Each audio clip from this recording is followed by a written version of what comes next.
down to some good, neat stuff.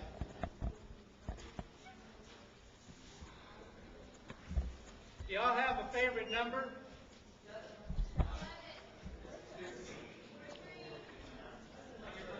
By the way, do you know why it's your favorite number? Do you know anything about your favorite number? Well, let's see what you know.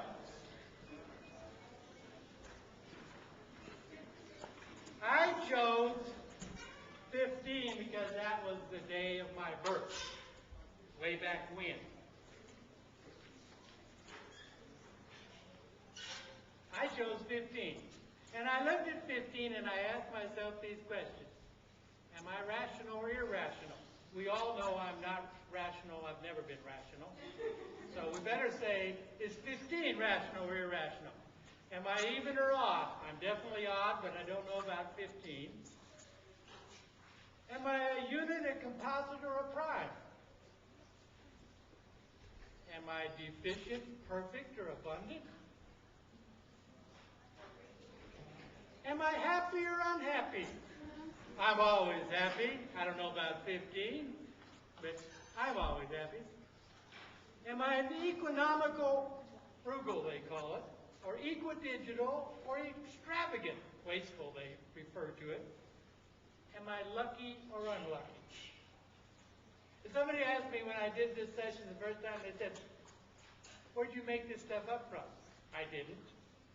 These are all mathematical terms. Numbers actually are called this, mathematically speaking. And they can be proven, mathematically speaking, that these exist. And these are not all of them. This is just some of the fun ones I picked to see what I could come up with. I love to come up with some neat things each year that you can go do some investigations with, and this is it. And you will see some of these throughout the year on the test. I'll ask you neat things like, is a 15 happy or unhappy? So, let's see if we can find out what. Is 15 rational? Why? The ratio of two integers, A over B. So, regardless of me being irrational, 15 is rational. 15 over 1. Agree? Is 15 even or odd? Why? I love the definitions. Not divisible by 2. Not evenly divisible by 2. What does that mean to be divisible by 2 evenly? Did you know 7 is divisible by 2 evenly? There's 2 even 3s. 7 mod 2 equals. Mathematically speaking, yes. It's even if it's divisible by 2 with 0 remainder. It's odd if it has a remainder. So you have to be careful about divisibility. Somebody says, well, 7's not divisible by 2. Yes, it is. It's just not divisible by 2 with 0 for a remainder. Henceforth, it's not even. So 15 is definitely odd. It has a quotient with a remainder. Is it composite, a unit, or prime? 15. Why?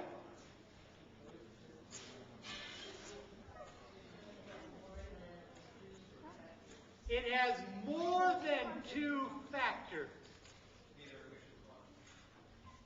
Pardon? Actually, it can be 1.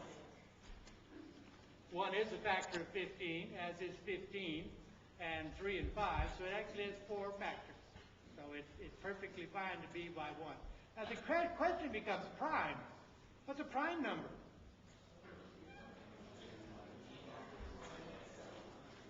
Has exactly 2 divisors, 1 in itself.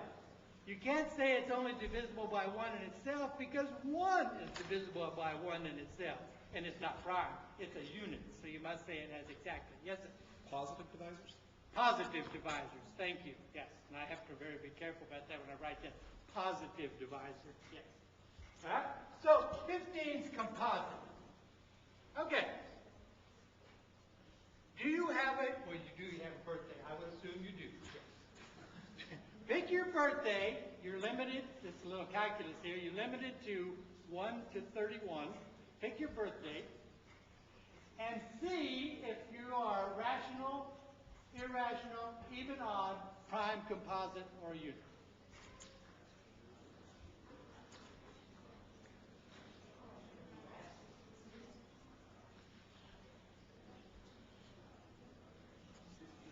Is anybody a unit? Do we have any units here today? Are you a unit? Born on the first? There you go. So you're a unit. You're rational. You're odd. That's strange. He's odd and rational. Okay. Are you deficient, abundant, or perfect? Remember that one? It's been up on the test many, many times. Are you deficient, abundant, perfect? Is 15 deficient, abundant, perfect? Do you remember how it works? You take the proper divisors of 15, which are 1, 3, and 5. We throw 15 at it. It's not proper. And we add them up. 1, 3, and 5 is 9. 9 is less than 15, so 15 is deficient. Because some of the proper divisors is less than the number. If it were greater, it would be abundant. By the way, Mr. Unit, are you deficient, abundant, or perfect? I know you're perfect, but that's all right. Do you think? What are the proper divisors of 1? There are none. Is that less than or greater than 1? Less than. You're deficient. But that's one of the real strange ones that happen. Is anybody perfect? What day? 28. 28. 1, 2, 4, 7, 14. Add together is 28. Perfect. Is there any other perfects in here? Is there another perfect day in the month? 6. 6. Perfect.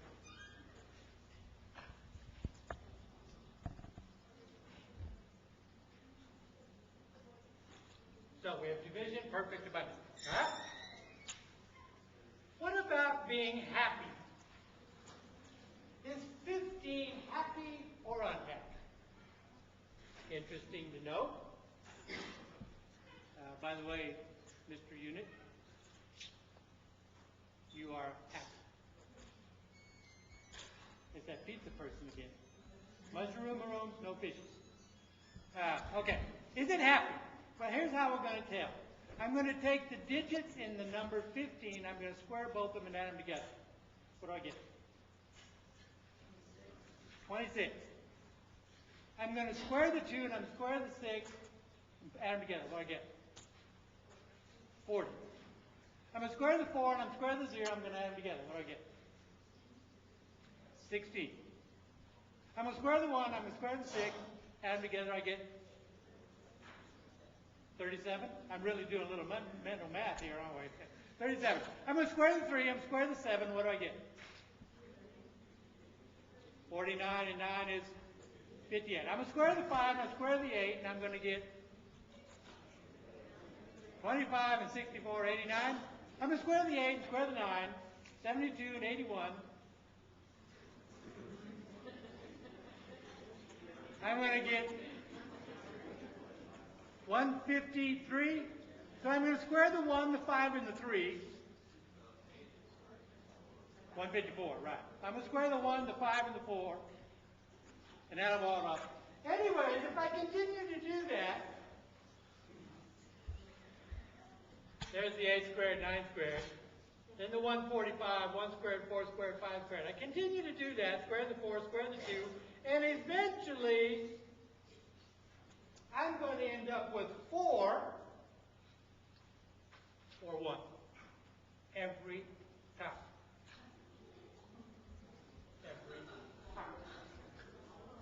Doesn't matter what number you begin with, you continue that process, you will end up with a 4 or a 1.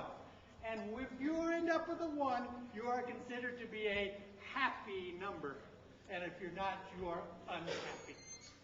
I am unhappy. 15 is unhappy. 1 is happy. And 1 is quick to find that they're happy. Isn't that rather fascinating that you can take any numbers and do that? Doesn't matter how big the number is, it will eventually break itself down to 4 or 1. Every time. 3, 9, 81, 64 and 1. Yes. Isn't that amazing? I thought you learned something today. So if you start with a number less than 10, you just square that number? You just keep squaring until you get 1 or 4, and it's always going to be 1 or 4. Thank you. You're welcome. So,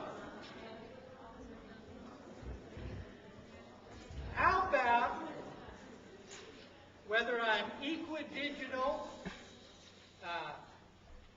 extravagant, we refer to extravagant sometimes as being wasteful, or economical, being frugal.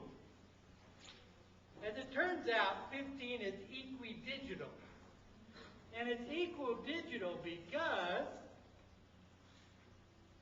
the prime factors of 15 happen to be 3 and 5. There are 2 prime factors, and there are 2 digits in the number. Let me make this perfectly clear. Oh, that's an old joke. If their same number of prime factors is the same as the number of digits, then you are equidigital. If it's less than, then you are frugal, or I always think that, forget, economical. If it's more than, then you're extravagant. Mr. One, are you frugal, equidigital, or wasteful? How many prime factors does 1 have? Must be less than 1, huh? So it must be, no. 28. Did you figure out what you are? 28. Why? How many prime factors do you have? Wait a sec. How many prime factors do you have?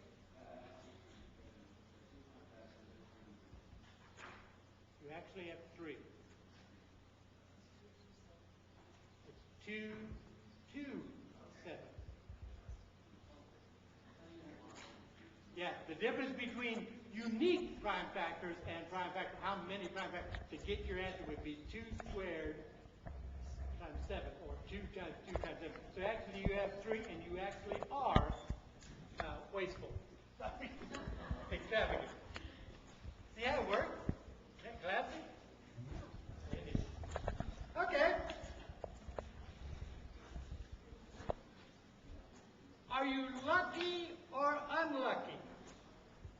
This item actually comes from that great mathematician called Eratosthenes. Now, there is no such person as Eratosthenes. That's the only way I can pronounce his name so I can spell it.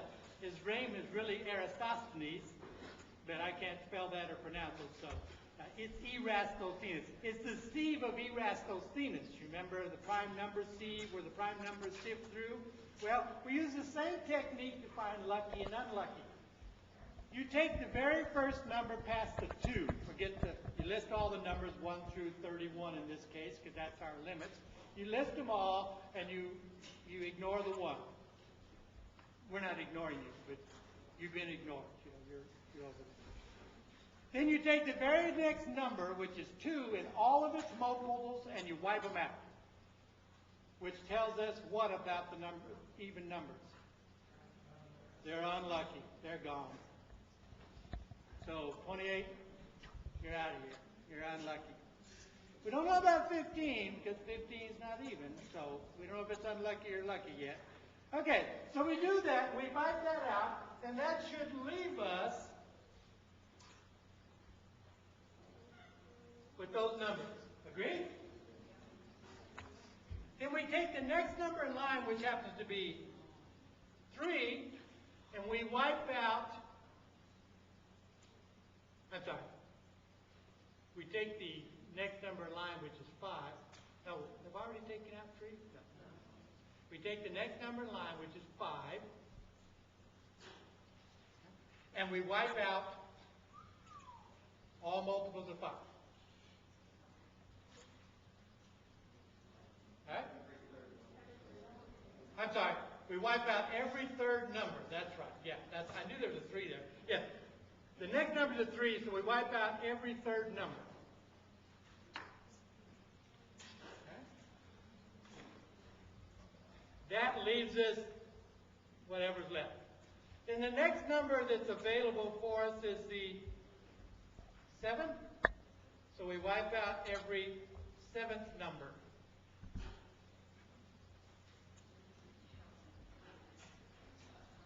And then the next number would be 9, so we wipe out the next, every 9th number. And since we've reached 31 now, we can't do 13. This goes on forever, by the way, but we're just playing with 31. So if we do that, we look at these and say, oh, 15 is one of those lucky numbers that didn't get wiped out.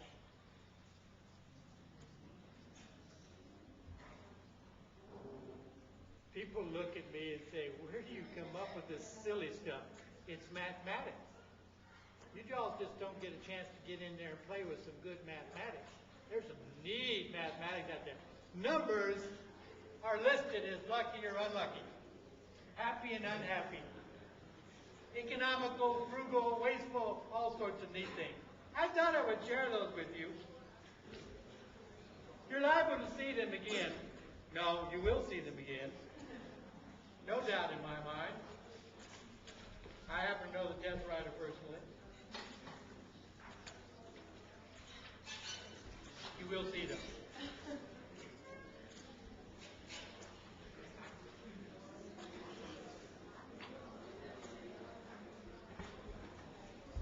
The math contest. 60 questions, 40 minutes.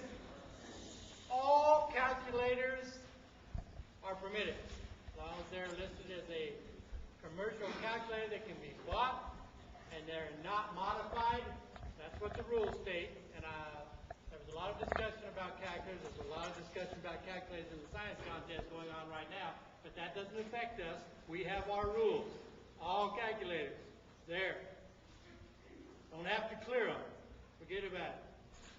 Come on and play the game with whatever you got. And I'm going to show you some statistics here that justify what our committee came up with as being okay. So, calculators are permitted. Answer sheets must use capital letters. Coaches? When your kids are practicing, if you let them try and practice tests, which I never let my kids ever try and practice a math test because that has nothing to do in a math test about speed. Speed in a math test comes about from knowledge, so I never worried about time testing. But if you do time test, don't let them circle answers. That's not the way it's done. It's competition. Make them write on answer sheets so that they make sure they move here to there. Last year's math test, I don't remember last year, it might have been the year before, kid got off one line and got 18 of them right and all were counted wrong because he moved them down one. Make sure they transfer things over. So they only get practice doing that if you make them do that and make them use capital letters. But if you want my personal opinion, I don't ever time test anyway, so don't have to worry about it. You can write all over the test and all over the scratch paper, you just can't write on the answer sheet. Because that's the one that's going to get graded. Scoring is 6 for correct, 2 for wrong. Skips are not counted. You can skip all you choose. You need to teach your kids to be frugal with their time and not wasteful. They need to make sure they pick those ones they can do first. I had a student, I didn't have a student, but there was a student at state meet. They actually probably should have won the state meet, but the coach told me he had to go in order, and he never got to problem number 60, which was the square root of 4, and he lost the contest by one problem. So don't make your kids on the math test do them in order. Teach them how to find quick hitters, things they can handle, things they can do quickly, and then they'll have time to go back. Types of problems. Somebody asked me earlier if there was a UIL guideline for math contest information. And there is not a guideline. The UIL math test is curriculum driven, meaning it comes from the high school curriculum. When my power teams, and I was really blessed to have some powerful teams in Furnace City,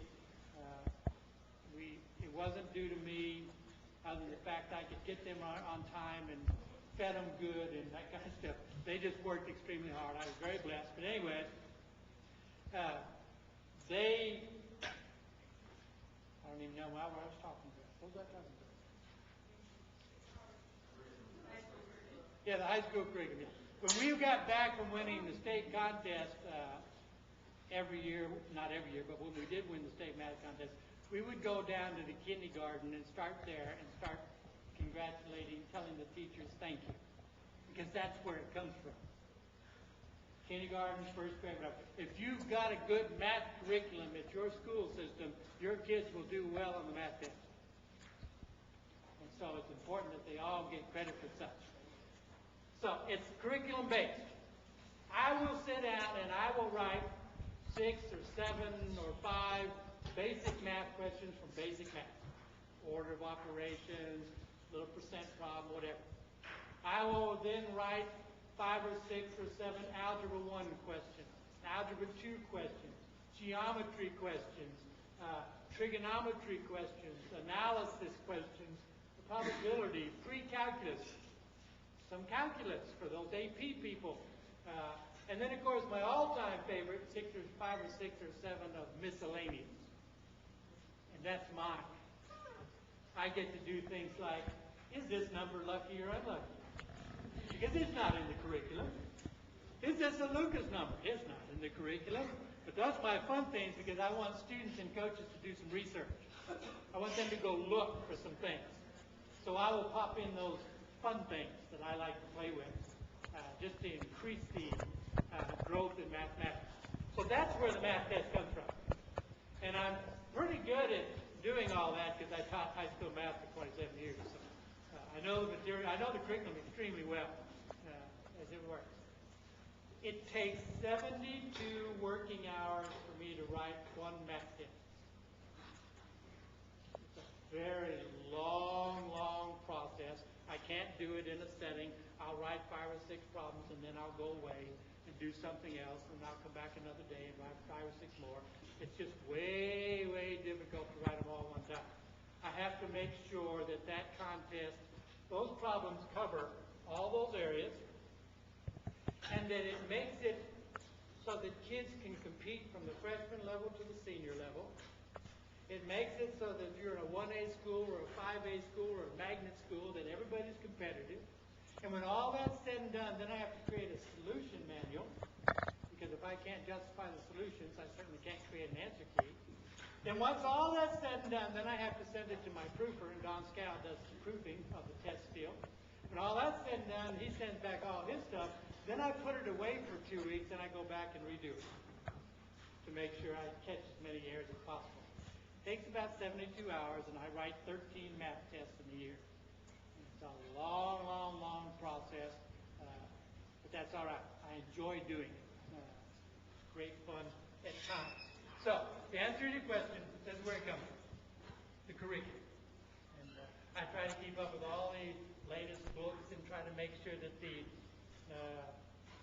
terminology and symbology is not being changed and affecting so kids that are or don't see something shocking. You will not see anything on District 1, 2, regional, or state that you have not seen in the practice test.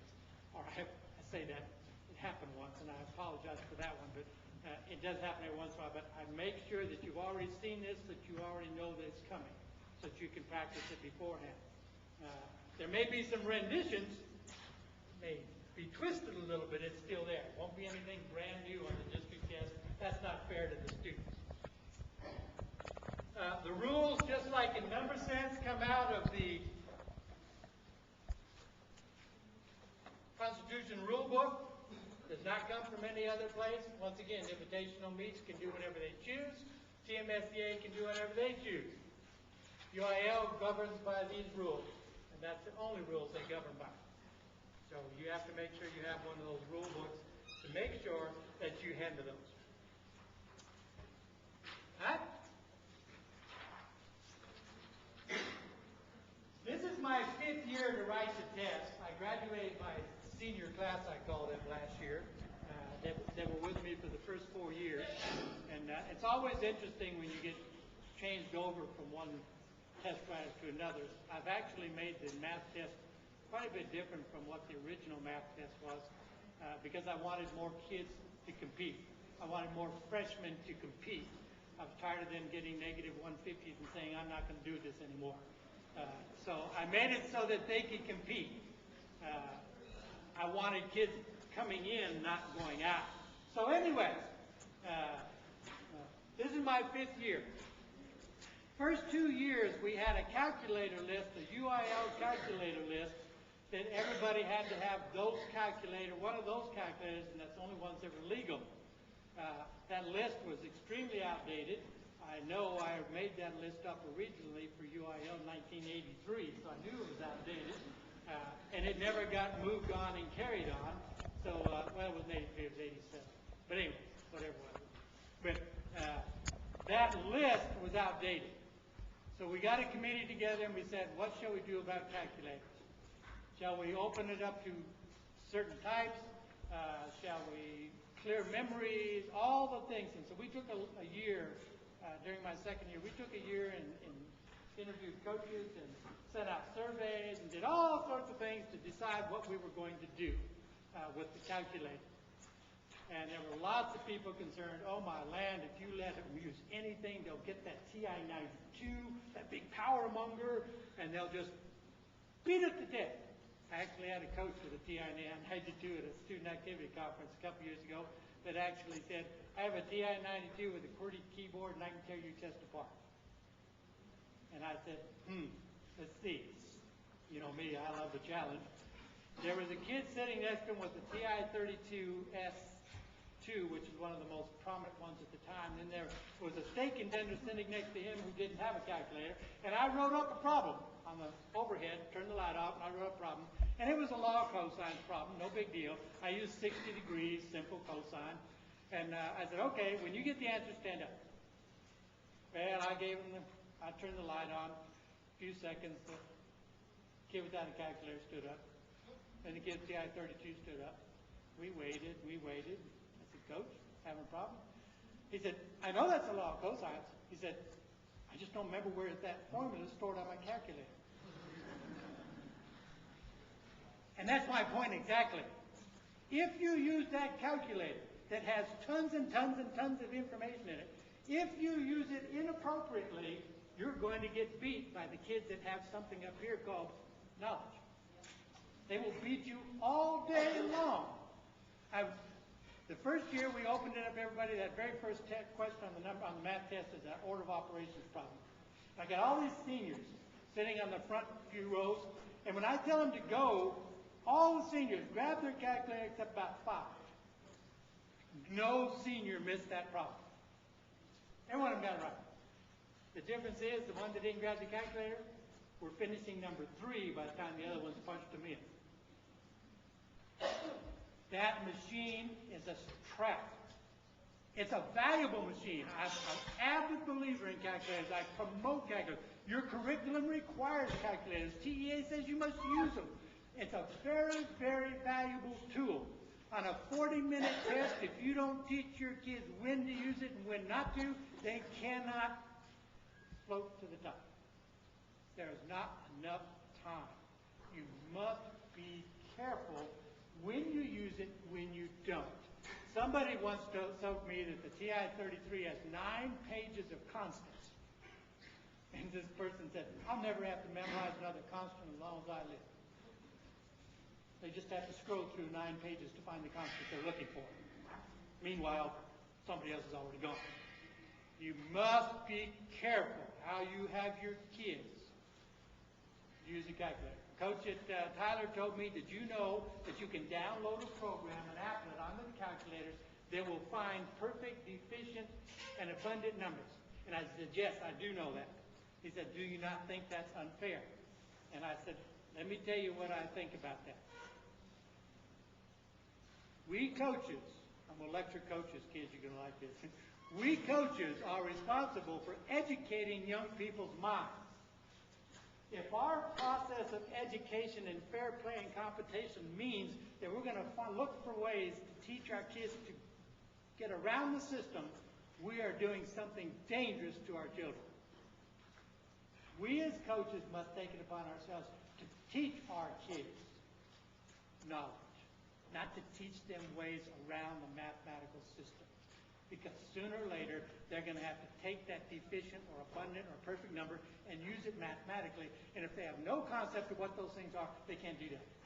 It's an injustice. Now, am I so innocent that I don't think there are coaches out there like that? No, I know there are coaches out there like that. I can't help that. You can't help that. We good coaches do what we know is best for our kids. We teach them mathematics. We don't teach them ways around the game. We don't go download applets like that just to win competitions. Will a student like that win a state championship or win a competition? No. You can't download enough applets that'll do that in 40 minutes. Don't take the chance. Teach them about deficient, perfect, abundant. Then if you want to download the applet for them to find a short way to do it, that's fine. But teach them about those things first. Don't fail your students trying to win the UIL contest. That to me is one of my pet projects and pet peeves. Anyway, first 2 years we used calculator list. Next 2 years the committee made the decision based on all the coaches out there and all the information that we were going to open the door. All calculators are legal. No calculators have to be clear. Doesn't make any difference. Somebody said, test writer have to work extremely hard to make sure that calculator doesn't have an advantage. And you're right, that's another one of the steps I have to go through to make sure a calculator doesn't have an advantage. Which means I have to learn all the calculators. But that's not unusual, I usually do that anyway. He said it couldn't be done. He emailed me last summer, and said, I'd like to apologize. I didn't think you could write a test that would keep everybody on the fair playing field. He said, I didn't think anyone could. And he said, I wanted to apologize. The test is set up for knowledge. Yes, there are questions on there that calculator will assist you in. Yes, there are questions on there. If you have number sense tricks, will assist you. Don't forget, the math contest director is a number sense director. He likes number sense. Yes, there are certain types of problems on there. But a machine will not win the contest. Only this machine. So but just to prove a point, these were the calculators used at the state meeting this past year. And some of them, the kids listed them as 89 titanium, some of them list them as silvers and all that kind of stuff. Anyway, this is basically the ones that showed up. I thought it was rather interesting that there were none of those high-powered 92s. But when you think about it, those high-powered 92s are very expensive. And they just don't contain that much more knowledge than anything else, and they're hard to get around in. And by the way, if you want a cheap edition, Korea's come up with a cheap edition of 92. It's an exact duplicate for a third of the price. I just can't remember the name of it. So, there's another fight about calculators. Well, these are what's actually showed up that's being used. I strongly suggest, it's none of my business, but I strongly suggest you have a scientific calculator and a graphing calculator. You can have two of them. And I suggest you have them both there. Because, a student sometimes will look at a problem and says, I don't know how to get that answer, but if I graph it, I can find it. And a problem may be solved graphically. It may be solved by a pencil and paper. It may be solved by a trick. That's up to you, whatever style you learn. I'm going to give you lots of options. So that's how the test, the calculators turned out. So it really doesn't matter. It didn't make any difference. real interesting stuff.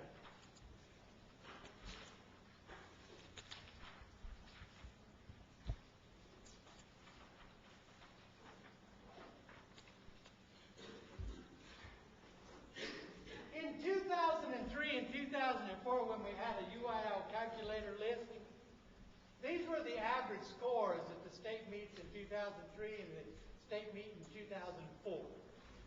These are the average math scores. My first 2 years of writing tests.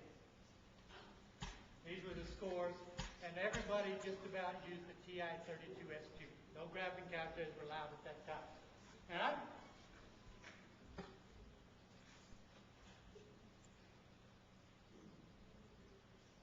these were the average scores in 2005 and last year, 2006, with all calculators legal and no clearing.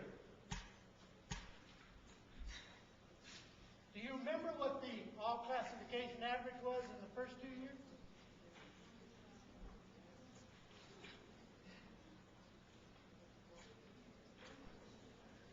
Less than 7 points. Less than one problem difference between being mandated a calculator list that had to be cleared and being able to use any calculator you choose and not being cleared. Less than one problem difference. I think we made a good move. I think we aligned the calculators and curriculum up with math test up with the curriculum. I think we save ourselves a lot of headaches by not having to go around and look at each other's calculators. I think it's great for us not having to worry about clearing. And I think it's great that coaches have to learn to teach their kids when to use that machine and when not to use that machine. Because the results say there is no difference with all the work we do. So I thought I'd share that with you. I thought it was really interesting that turned out that way. Okay, before we do a math test, I have something I want to share with you that I share with the people at the state meet. And I never like to share something with one group that I don't share with others. So I want to make sure I share this with you. There's questions on the test last year that said, which of these numbers are abundant?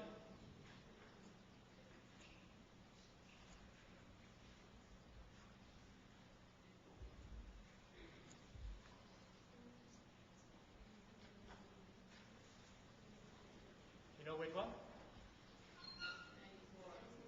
Pardon?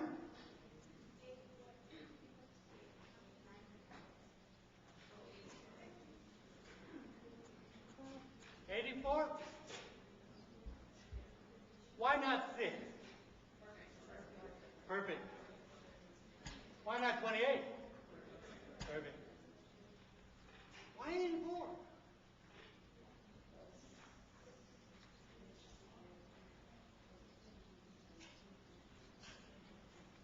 Look at 84, and look at 50, and look at 94. Tell me which one of those numbers is divisible by a perfect number. Which of those numbers is divisible by a perfect number? 84. I want you to hold on to that thought.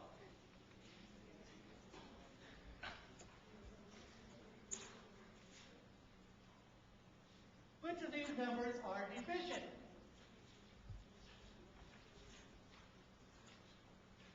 You should have already had the answer.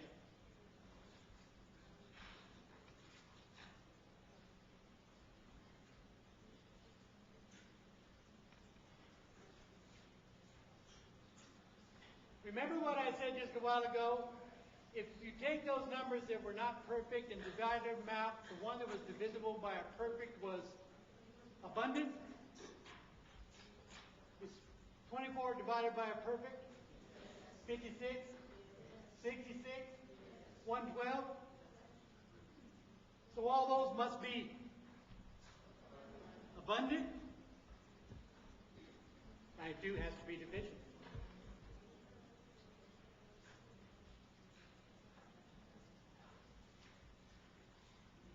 Which one's deficient?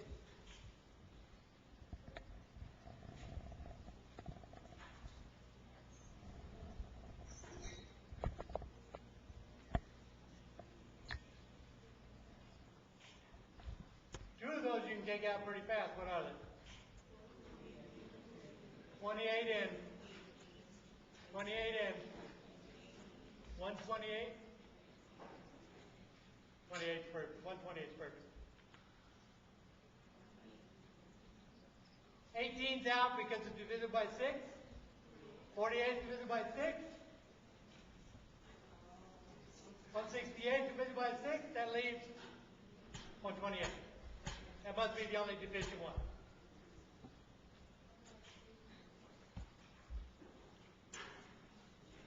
There are the perfect numbers, by the way. 6, 28, 496, 8,128, 33,050,550,336, and then there's a few more down there somewhere. You won't have to worry about those. I'm not going to use them. See here, divisible by 6, perfect, divisible by 6, divisible by, I don't know, 308. Which one's deficient? We wiped out 3 of them pretty fast. 308 is divided by 28, isn't it? So it must be 992. Now make sure you understand what I just told you. If a number is divisible by a perfect number, it is abundant. If a number is divisible by a perfect number, it is abundant. There is nothing that tells you it's deficient, except if I put all those other perfect abundance up there, that one's going to be the deficient one if I didn't make a mistake. Okay? So all I've showed you is, if a number is divisible by a perfect number, it's abundant. By the way, this is not magic. This is not a trick. This is a sound mathematical process that can be justified, and there's a great proof, I don't remember where the website is that the proof is, but there's a great proof that shows that this happens. So, if a number is divisible by a perfect number, it's abundant. And that's all we know. Everything else just falls away at falls. Thought I'd share that with you. Okay, do you have any questions about anything particular that before we take a little test?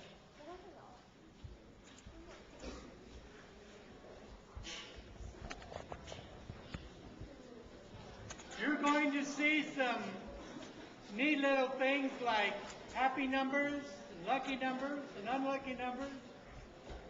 You're probably going to see a neat, some new problems on things called transcendental numbers and transcendental functions that we haven't seen before. I think you'll find those interesting. I tried to tip the number sense people off of that earlier.